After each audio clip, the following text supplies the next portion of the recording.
நீங்கள் இணைந்திருப்பது முதன்மை செய்திகளுடன். செய்திகளுக்காக நான் ஃபாரிகா ஃபைசல். விரிவான செய்திகளுக்கு செல்லும் முன்னர் முதலில் தலைப்புச் செய்திகள். நூற்றுக்கணக்கான குற்றவாளிகளை தப்பிக்கச் செய்த JK பாய். மக்களின் பிரச்சனையை திசை திருப்பவே போதையொழிப்பு நடவடிக்கை, நாடாளுமன்ற உறுப்பினர் குற்றச்சாட்டு.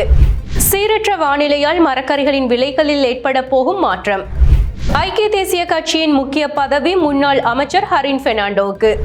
கையெழுத்திடாவிட்டால் 55% வரி 155% அதிகரிக்கும், சீனாவை எச்சரிக்கும் ட்ரம்ப். இனி தொடர்வது விரிவான செய்திகள்.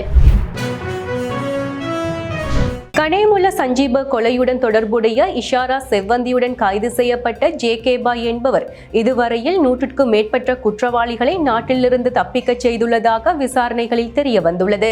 அதன்படி JK பாய் என்பவர் பல ஆண்டுகளாகவே இவ்வாறான குற்றத் தொழில்களில் ஈடுபட்டு வந்துள்ளதுடன் தற்போது சர்வதேச மனித கடத்தல்காரராக அடையாளம் காணப்பட்டுள்ளார். தெற்காசியாவில் உள்ள மனித கடத்தல்காரர்களுக்கும் இவருக்கும் இடையில் நெருங்கிய தொடர்புகள் உள்ளமை விசாரணைகளில் வெளிப்படுத்தப்பட்டுள்ளது. இதேவேளை பாதாள உலக குழுக்களைச் சேர்ந்தவர்களை இந்தியாவில் தங்க வைத்து துபாய்க்கு தப்பிச் செல்லவும் இவர் உடந்தையாக இருந்தமையும் தெரிய வந்துள்ளது. அதுடன் இஷாரா செவ்வந்தி கொழும்பு குற்றத்தடுப்பு பிரிவில் தடுத்து வைக்கப்பட்டு இன்னும் விசாரணைகள் நடைபெற்று வருகிறது.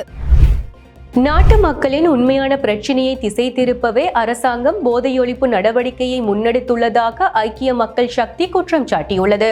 ஐக்கிய மக்கள் சக்தியின் தலைமையகத்தில் நடைபெற்ற செய்தியாளர் சந்திப்பில் கலந்து கொண்ட போதே நாடாளுமன்ற உறுப்பினர் காவிந்த ஜெயவர்தன மேற்கண்ட குற்றச்சாட்டை முன்வைத்துள்ளார். அவர் தொடர்ந்தும் கருத்து வெளியிடுகையில், இந்த அரசாங்கம் நாட்டு மக்களுக்கு வழங்கிய எந்தவொரு வாக்குறுதிகளையும் நிறைவேற்றவில்லை, பொதுமக்களுக்கு எந்தவொரு நலன்புரி திட்டங்களையோ வேறு செயற்திட்டங்களையோ முன்னெடுக்கவும் இல்லை. அவ்வாறான நிலையில் பொதுமக்களின் உண்மையான பிரச்சினைகளிலிருந்து அவர்களின் கவனத்தை திசை திருப்பவே அரசாங்கம் போதை ஒழிப்பு நடவடிக்கை என்ற பிரச்சாரத்தை முன்னெடுத்துள்ளது என குறிப்பிட்டுள்ளார்.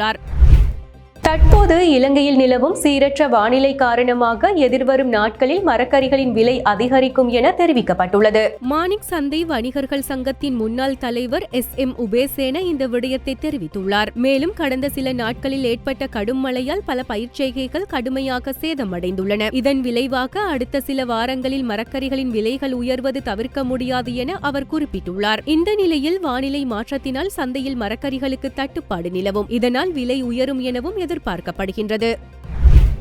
உடன் அமுலுக்கு வரும் வகையில் முக்கிய பதவியொன்றை முன்னாள் அமைச்சர் ஹரின் பெர்னாண்டோவுக்கு ஐக்கிய தேசிய கட்சி வழங்கியுள்ளது.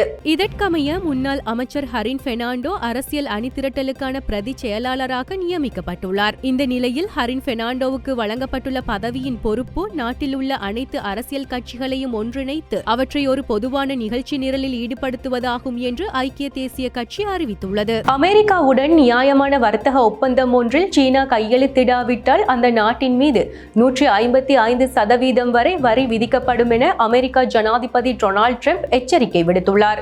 அமெரிக்கா வெள்ளை மாளிகையில் நடந்த நிகழ்வொன்றுக்கு பிறகு ட்ரம்ப் செய்தியாளர்களிடம் பேசும் போதே இதனை தெரிவித்துள்ளார். இதன் போது ட்ரம்ப் கூறுகையில், சீனாவுடன் அமெரிக்கா மிகவும் மரியாதையுடன் நடந்து வருகிறது, அதே சமயம் நியாயமற்ற வர்த்தக நடைமுறைகளை எனது நிர்வாகம் பொறுத்துக் கொள்ளாது. சீனா ஏற்கனவே 55% வரிகளை செலுத்துகின்றது என்பது உங்களுக்கு தெரியும் என்று குறிப்பிட்டுள்ளார். மேலும் சீனா ஜனாதிபதி அமெரிக்காவுடன் ஒரு நியாயமான வர்த்தக ஒப்பந்தத்தில் கையெழுத்திடாவிட்டால் நவம்பர் 1 முதல் சீனா 155% வரை வரிகளை எதிர்கொள்ள நேரிடும் என்று திட்டவட்டமாக எச்சரித்தார். அத்துடன் அமெரிக்கா சீனா பொருட்களுக்கு புதிய ஏற்றுமதி தடைகளையும் விதிக்கும் என்றும், மலேசியாவில் வர்த்தக பேச்சுவார்த்தைகள் மீண்டும் ஆரம்பமாகியுள்ள நிலையில் சீனா பொறுப்புடன் செயல்பட வேண்டும் என்றும் அவர் வலியுறுத்தியுள்ளார். கடந்த காலங்களில் பல நாடுகள் அமெரிக்காவை சாதகமாக பயன்படுத்திக் கொண்டன, ஆனால் அந்த சகாப்தம் முடிந்துவிட்டது. இனி அவர்களால் சாதகமாக பயன்படுத்த முடியாது என்றும் ட்ரம்ப் கூறினார்.